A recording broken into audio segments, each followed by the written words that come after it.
फक्त 60 सेकंदाचा मसाज आणि पुरुषांची ताठरता आणि मॉर्निंग इरेक्शन दोन्ही करता फायदा. ना औषधाची गरज ना डॉक्टरांचा सल्ला. फक्त हा व्हिडिओ शेवटपर्यंत आहे का. करायचं काय, पेरिनियम ज्या भागाला म्हणतात तो भाग समजून घ्या. अंडकोशाच्या आणि गुदद्वाराच्या मधला जो खालचा पोर्शन आहे त्याला म्हणतात पेरिनियम.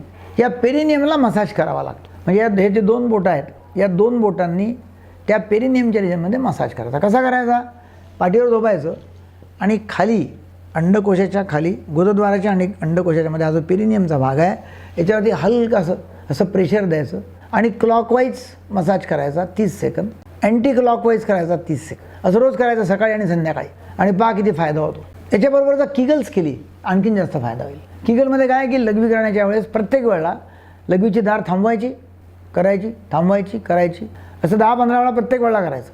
ते दोन्ही जर केलं तर आणखीन फायदा होईल. पहिले तुम्हाला एक 3-4 दिवसामध्ये गरमी वाटायला लागेल, तिथे ऊब वाटेल. एका आठवड्यामध्ये तुम्हाला त्याच्यामध्ये असं वाटायला लागेल की काहीतरी हलचल होते आहे बाबा. 2 ते 3 आठवड्यामध्ये मॉर्निंग इरेक्शन यायला लागतील आणि 4 ते 5 आठवड्यामध्ये लैंगिकतेची जी चमक आहे किंवा इरेक्शन जे आहे ते चांगलं व्हायला लागेल.